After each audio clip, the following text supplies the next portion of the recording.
Welcome to SS media. Nalgonda ప్రభుత్వ general ఆసుపత్రిలో మరి తెల్లవారుజామున ఒక వ్యక్తి చీరతో ఉరేసుకున్నటువంటి ఘటన కలకలం రేపుతా ఉన్నది. వివరాల్లోకి వెళ్ళినట్లయితే నల్గొండ జిల్లా మునుగోడు మండలం చీకటి మామిడికి చెందినటువంటి మమత, 27 సంవత్సరాలైనటువంటి మమత 8 రోజుల క్రితం ప్రభుత్వ జనరల్ ఆసుపత్రిలో జాయిన్ అయింది. పురిటి నొప్పులతోటి మరి ఆమెకి 3 పాపలు ఆల్రెడీ ఉన్నారు. 4వ సంతానంగా ఒక బాబు కూడా పుట్టడం జరిగింది. మరి 8 రోజులు ఈ యొక్క హాస్పిటల్లో ఉండి చూపించుకుంటూ మరి బాబు పుట్టినటువంటి తెల్లారి నాడు నైట్ పూట 2 గంటల సమయంలో ఉరేసుకొని ఈ యొక్క చీరకు ఇక్కడనే మనకు మార్చరీ దగ్గర ఒక వాటర్ ట్యాంక్ దగ్గర చీరకు ఉరేసుకొని చనిపోయినటువంటి ఘటన ఏదైతే ఉందో అందరినీ కలిచివేస్తా ఉన్నది. ఎందుకంటే ప్రభుత్వం ఆసుపత్రిలో పనిచేస్తున్నటువంటి సిబ్బంది యొక్క నిర్లక్ష్యం ఇక్కడ క్లియర్ గా కనిపిస్తా ఉన్నది. అదేవిధంగా ఇక్కడ సీసీ ఫుటేజీలు కావచ్చు, లేదంటే సెక్యూరిటీ కావచ్చు, సిబ్బంది కావచ్చు, ఎవరు కూడా సరైనటువంటి పర్యవేక్షణ లేకపోవడం వల్ల ఒక మహిళ, పెద్ద ఆపరేషన్ అయినటువంటి మహిళ మరి చీర ఉరేసుకునేటువంటి ఘటన ఇక్కడ కనిపిస్తుంటే ఎవరు కూడా మరి ఇక్కడ ఉన్నటువంటి సిబ్బంది ఎప్పుడు రష్ గా ఉండేటువంటి ఒక ప్రాంతం మరి ఎవరు కూడా చూడకపోవడం ఇది అమానీయమైనటువంటి ఘటనగా చెప్తా ఉన్నాం. ఎందుకంటే ఇక్కడ ఉన్నటువంటి సిబ్బంది పర్యవేక్షణ అనేటువంటిది లోపం కొట్టొచ్చినట్టుగా కనిపిస్తా ఉంది. దీనిపైన డిఎంహెచ్ఓ గారు వెంటనే దీని యొక్క పర్యవేక్షణ లోపం అనేది ఏ విధంగా ఉంది, వాళ్ళపైన ఈ డ్యూటీ ఎవరైతే చేస్తున్నారో వాళ్ళపైన చర్యలు తీసుకోవాల్సిందిగా కోరుతా ఉన్నాం. మరి ఇలాంటి ఘటనలు జరగకుండా ఉండాలని చెప్పేసి ఎస్ఎస్ మీడియా తరపు నుంచి డిమాండ్ చేస్తా ఉన్నాం. చూడొచ్చు, ఈ మమత వాళ్ళ తల్లి ఇక్కడ ఉన్నది. ఆమెను అడుగు చెప్దాం. ఇక్కడ హాస్పిటల్ కి సంబంధించిన సిబ్బంది నిర్లక్ష్యం ఏ విధంగా ఉందో ఆమె చెప్తుంది. ఎందుకంటే 8 రోజుల నుంచి ఈ హాస్పిటల్నే ఉండి చూస్తా ఉన్నది.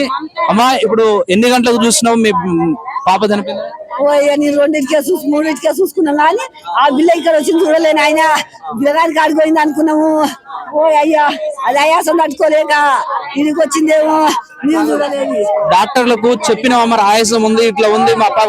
అలా కాళ్ళు కట్టలేను, రోజు కాళ్ళు మొక్కుతున్నాను. ఆయన రోజు కాళ్ళు మొక్కుతున్నా, కట్టలేను, వాళ్ళ కాళ్ళు కట్టలేను. ఓయమ్మ, అది నా బిడ్డలు పట్టించుకోలేదు. ఓయమ్మ, గొంతంతా వస్తుందంటే ఓయమ్మ నీకేమయ్యింది? ఓయమ్మ, నీకు చిగుమెట్టి తెలుస్తున్నాం కదా. ఓయమ్మ, నీ కట్టలే ఉంటది. ఓయమ్మ, నువ్వు ఆవు అన్నారు. ఓయమ్మ, నిన్న ప్రైవేట్ పోతాం అన్నాము. ఓయమ్మ, ప్రైవేట్ పోతాం అంటే ఓయ్యా నిన్న ప్రైవేట్కి వద్దన్నారు. ఓ నాయన, వద్దంటే విన్నాం కదా. ఓయమ్మ, ఓ చెప్పిన మాట వినాలా అని. ఓ నాయన, ఇప్పుడు మీ పాపకి ఇప్పుడు 3 పాపలు తర్వాత బాబు కదా. బాబు పుట్టినాక కూడా మరి ఎందుకు ఇలాంటి ఉరేసుకునే అంత బాధ ఏమొచ్చింది? అయాసానికి నాయన, అయాసాన్ని తట్టుకోలేకనే అయాసాన్ని డాక్టర్లు పోయేసి మోసానికే చేసుకుంటారు. గేటుకు తాళం వేసి ఉన్నా, జర తాళం వేసి ఉంటే బతుకున్నాయేమయ్యా. ఆ నైట్ బయటకు వెళ్ళకపోను ఏమో, నన్ను వాళ్ళని లేపితే వాళ్ళు తీయకపోదురు, బయటికి రాకపోవు. సెక్యూరిటీ ఎవరు లేరా? ఉన్నారు, బయట ఉన్నారు. ఇట్లా పోయింది సార్ అని మేమంటే ఎంతసేపు అవుతుందమ్మంటే ఇట్లా నిద్ర పట్టింది, 1 పావు గంట 10 నిమిషాలు అవుతుందేమో సార్, లోపల ఇట్లా ఉందేమో అని వెతికినాము. లోపల ఏడలేదు. మరి ఎట్లా సీసీ కెమెరాలు ఉంటే చూపిరన్నా అంటే ఎప్పుడు పడితే అప్పుడు చూపిస్తారమ్మా, మేము కూడా వెతుకుతాము. మరి మీకేమైనా అనుమానం ఉందా అని అంటే మాకేం అనుమానం లేదు సార్, మంచినే ఉంది, డాక్టర్లు కూడా ఏం ప్రాబ్లం అని చెప్పలేదు అని అన్నా. అంటే వెతుకుదాం పారమ్మా, మీరు సైడ్ మేము సైడ్ అన్నారు. అంటే జర మీ వాళ్ళందరికీ పాస్ చేయండి, పైన ఇట్లా ఉందా, ఎటన్నా పోయిందా అనేది. అంటే సరే అమ్మా, మేము కూడా తేలాడతాం అన్నారు. మేము బయటికి పోయి వస్తాము మరి అని బయటకి అదంతా తిరిగి వచ్చినాం. వాళ్ళు ఫోన్ చేస్తూనే ఉన్నారు, మేము ఫోన్ చేసినాము. మళ్ళీ నేను లోపలికి వచ్చిన, సీసీ కెమెరాలు చూడురు తమ్మి, మీరు వెతుకుతారు, ఈ రూట్ నా పోతుందంటే మనం వెతుకుతాము అని అంటే ఇప్పుడు చూడరమ్మా అన్నారు. ఎవరిన ఏం పని చేస్తున్నాయి సార్, మాకైతే ఇన్ఫర్మేషన్ లేదు. ఇంకా సీసీ కెమెరాలు ఇన్ఫర్మేషన్ లేదు. నేను అడిగినా కూడా అంటే 8 గంటలకు వస్తుందమ్మా అంటే ఎట్లా ఉండేది ఆరోగ్యం పరిస్థితి? మంచినే ఉంది, 3 కాన్పులు నార్మల్, ఇప్పుడు కూడా మంచినే అయింది. కాకుంటే లాస్ట్ కొంచెం ఇబ్బంది అయింది, ఆపరేషన్ చేసిరు. బాబు 3 కేజీలన్నర ఉన్నాడు, మంచిగా ఉన్నాడు. కాకుంటే కొంచెం ఆయాసం లాగా ఉందని 1 పైన పిల్లల వార్డులో పెట్టిరు. నిన్న మధ్యాహ్నం పోయి పాలు పట్టి వచ్చింది తనే, పైకి పోయి కుట్లిప్పిరు, కొన్ని కుట్లిప్పిరు మా అన్నయ్య, ఇంకా కొన్ని ఈ రోజు ఇస్తామమ్మా అన్నారు. ఇంకా డిశ్చార్జ్ అనేది ఏం చెప్పలేదు సార్. బాబు నైస్ అక్కడ ఉన్నాడు కదా, కుట్లయి తిప్పిరు. వానికి మంగళవారం చేసిరు కాబట్టి నిన్న ఇప్పిరు. మేము మాంతయో మానవో అనుకున్నాం, మా అన్నయ్య అంటే మంచినే, ఇవాళ కొన్ని ఇప్పుతామమ్మా అని అన్నారు. బాబుని బట్టి తల్లిని పంపిస్తారేమో, సరేలే 1 రోజు 2 రోజులైనా ఉండొచ్చు, వాళ్ళు బొమ్మన్నప్పుడే మనం పోదాము అనుకున్నాం. కానీ ఇది ప్రాబ్లం అని మాకైతే ఇన్ఫర్మేషన్ లేదు ఇంకా అట్లా. అంత మంచిగా ఉంది అన్నారు అన్ని. నిన్న 1:30 కూడా బాడీ స్కానింగ్ అంటే బయట మన గేట్ దగ్గర అక్కడ ఉంది కదా, అక్కడ తీయించుకొని వచ్చినాం, నార్మల్ అన్నారు. అట్లా అన్నప్పుడు ఇట్లా జరిగింది, ఇది ఉంది మా వల్ల కాదని చెప్పలే వాళ్ళు మాకి. ఎప్పుడు చూడు మంచిగా ఉన్నాయి రిపోర్ట్స్, మంచిగా ఉన్నాయమ్మా, నువ్వు తినాలి, నువ్వు 4 కాన్పు కదా తినాలి అన్నారు. అంతేగాని ఇది ప్రాబ్లం ఉంది మా వల్ల కాదు, మీరు బయటకు తీసుకోవరి అని చెప్పలే ఇక మాకు. ఇంకా వాళ్ళకు భార్య భర్తల మధ్యలో ఏం లేదు. నిన్న తీసుకుపోయింది కూడా తనే తీసుకుపోయినాడు, ఏం లేదు. బాబు పుట్టినాక సంతోషం ఉంది కానీ తనకు అట్లా పాపన్న అంటే కొన్ని టెన్షన్ ఏమో, అప్సెట్ అయిందేమో, దానికి బాబు కావాలని మెంటల్ గా ఫిక్స్డ్ అయింది, ఇట్లా చేసుకుంది అని అనుకుందు. లేదు, తను అనుకున్న కోరిక నెరవేరింది, బాబు వచ్చిండు, మంచిగా ఉన్నాడు కదక్క, నా నడిపి బిడ్డ లెక్క ఉన్నాడు కదా అని అట్లా అన్నది. కానీ తన ఏమీ లేదు, ఏ హెల్త్ ఏది ఎలాంటిది లేదు. మమతకు సంబంధించిన వాళ్ళ అక్క ఉన్నది, ఆమెను అడుగుదాం. మమత ఎలా ఉండేదమ్మా? మంచిగానే ఉండే, 2 రోజుల నుంచే దగ్గు అన్నది. ఈ గొంతంతా ఇదంతా గుంజుకపోతుంది అక్క అన్నది. నాకు కడుపు అంటే దగ్గు లేస్తుంది అంటే వేడి నీళ్ళు దాకా మమత, వేడి నీళ్ళు దాకా తక్కువ అవుతుంది అంటే వేడి నీళ్ళు తెప్పించినాం, ఒకటే నీళ్ళు దాకా మమత కడుపు ఉబ్బుతుంది అని చెప్పినాం. మొత్తం ఆయాసము గొంతు.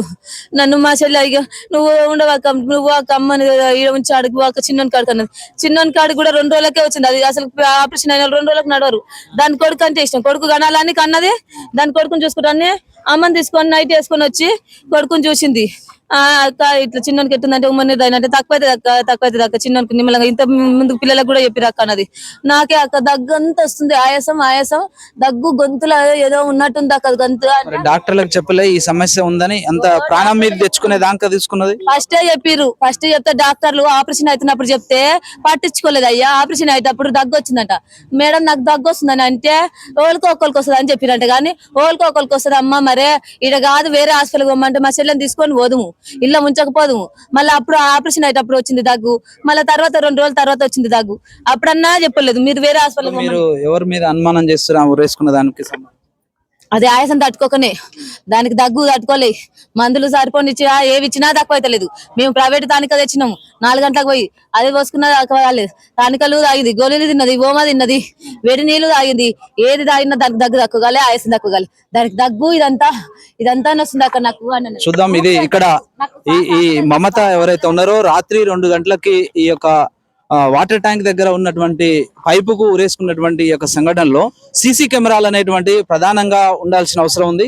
ఈ సీసీ కెమెరాకు సంబంధించినటువంటి ఫుటేజ్ ని మమత హాస్పిటల్ నుంచి బయటికి వెళ్ళిన నుంచి అక్కడ ఉన్నటువంటి ఆమె యొక్క నడవడిక, ఎక్కడికి వెళ్ళింది, ఎట్లా వెళ్ళింది, అసలు ఉరేసుకుందా, ఏమైంది అనేటువంటి విషయాలు మనకు వెలుగులోకి రావాలంటే సీసీ ఫుటేజ్ అనేటువంటిది ప్రధానంగా కనిపించాల్సిన అవసరం ఉంది.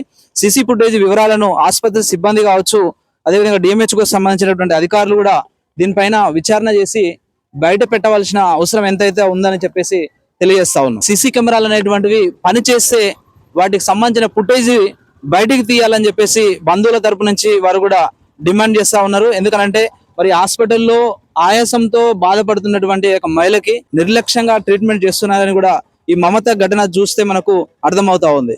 ఈ యొక్క ఘటనకు సంబంధించి పోలీసు సిబ్బంది కూడా మరి ఈ హాస్పిటల్కి సంబంధించి దర్యాప్తు చేస్తా ఉన్నారు. దర్యాప్తులో ఏం తేలుతుంది, అసలు ఈ యొక్క ఎలా చనిపోయింది అనేటువంటి విషయాన్ని కూడా సీసీ ఫుటేజ్ ఇతర ఆధారాలతోటి బయట పెట్టాలి. ఆసుపత్రి సిబ్బంది పైన కూడా చర్య తీసుకోవాలని చెప్పేసి కోరుతా ఉన్నాం. చూస్తూనే ఉండండి SS media news channel Nalgonda.